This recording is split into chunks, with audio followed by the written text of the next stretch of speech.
As a professional full-time psychic and a psychic mentor, this is what I've discovered around learning about intuition for many years and now teaching it. Intuition and psychic abilities really is just having clarity. And I know that sounds simple and our mind wants to complicate it, but that's the truth. There are two elements to being an exceptional psychic. One is being able to listen deeply. Two is being able to see at such a depth that you have clarity on a level that no one else does. People come to you for clarity around what's happening unconsciously. This is what makes a very powerful psychic. Here is how I gain clarity. When we are unaware of ourselves and our psychological process, we can't see clearly.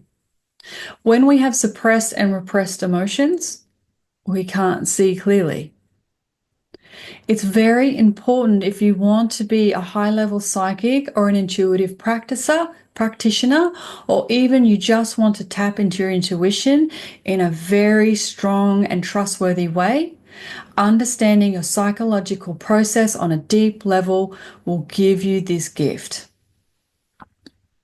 The reason for this is when we are unaware of our psychological process or our personality or how we affect others, our experience is very singular. And what that means is we constantly get stuck in our mind and the story of the mind, the things the mind tells us about what we think are true but really are not. When the mind is constantly feeding us a story that we believe in, we are in that story, in that emotional context without clarity. We start to believe our existence is singular, how everything is affecting me.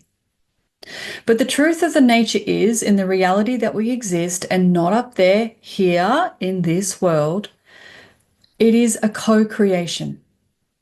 We are coming into existence and co-creating our existence with others. So therefore, when you are more aware of your own process and it's not so singular anymore, when you are aware of others and not the story the mind tells you, your process becomes clearer. You can take ownership for the behaviors that are actually abusive towards others. And even though you're sitting there and going, I'm a good person, I would never abuse anyone, I would never be violent or anything like that, I'm talking about the abuse we are completely unaware of. When we manipulate people from a victim mentality, when we don't show up when we say we're going to and we don't communicate it, when we ghost people, when we go into a state of fawn or people pleasing, when we can't set boundaries, it becomes abusive to ourselves and also the other person in that co-creation. So by taking responsibility and starting to see our process, our personality, our psychological existence, we can start to take ownership and see how things are playing out more clearly. When we do that, we can create separation from the mind and the story that our mind creates to keep us in a very singular and selfish, self-absorbed existence.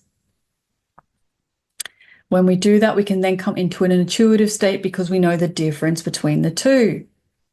Let me give you a very quick example. When we have abuse in our childhood and we don't trust people due to we can't be vulnerable because it was used against us, it was used to manipulate us, or there wasn't people there to regulate us in an emotional situation. Whenever we feel emotional, feel vulnerable, our mind creates a story that it's not safe, and it will disconnect from anyone and find reasons to distrust them and push them away from a subconscious level. We won't even realize we're doing it because our brain has created a story and is acting from trauma and therefore telling us it's not safe to be vulnerable in that situation. And an example of this could be ADHD. Think about what the mind will do to stop you from feeling when it's unsafe. You will not even be aware that it's doing it. This is why clarity is important. When you're trying to come into an intuitive state or you want to be a professional psychic or an intuitive practitioner, If you are not aware of when someone brings up feelings and it's not actually safe for you to feel, your mind will distract you and take you away from the intuitive state. When you become aware of the process and what that part of the mind is doing and the story it creates, you can create separation and learn how to care for that part of the mind. Then you can come back to an intuitive state. So as a full-time psychic, I'm reading people for hours a day. Do you just believe that I'm just in an intuitive state the whole time? No. People come to me with hardcore trauma and situations and things that are happening in their life that are very serious. Some of these things I'm going to relate to. I'm going to have a physical and emotional response because their trauma may be the same as mine. I could get triggered. The story of my mind comes in. Then my rescuer role comes in where I just want to rescue the person and give them the information that they need to feel better and loved. If I was unaware of my process, I would never be aware that I'm actually doing that. And when I'm doing that, I'm not coming in from a state of clarity and psychic awareness. This is the difference. Because I'm becoming more and more aware of the layers of my emotional existence and the feelings I have repressed, the more clarity I have, the deeper I can see into the other person.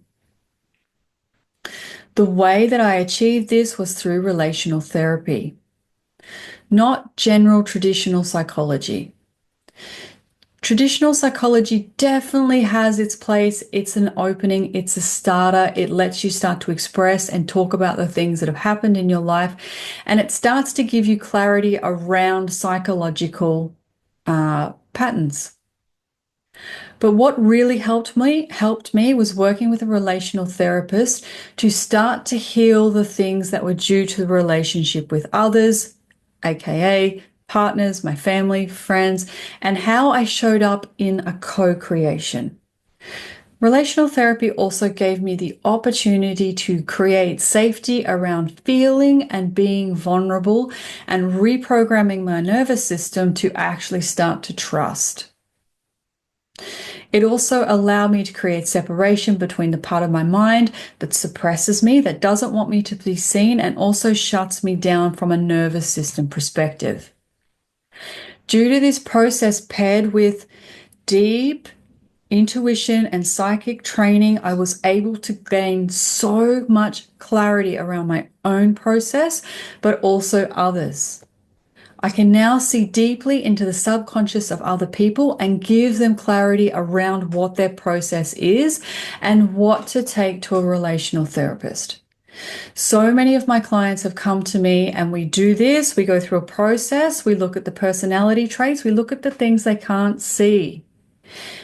And then we understand and identify the system that they're living in. Then I generally say, hey, I think you need to go to a relational therapist to process this emotion, because I am not a relational therapist. And then generally what happens, they come back and work with me for intuition training. This marriage of emotional work and intuition training is so incredibly powerful. Once you understand your process, you have clarity around how you show up and how others affect you and how they are showing up. And you have choice. You can choose whether to participate or not. You can choose how you're going to manifest from a space of groundedness, not trauma and fear. This is incredibly powerful. This is the reality of how you change your existence. It's not some airy fairy stuff in the sky. It's all internal. Your internal existence is reflected by what your external existence is. So when you gain real clarity, as confronting as it is, you will see more deeply and you will be able to tap into your intuitive state at a higher level.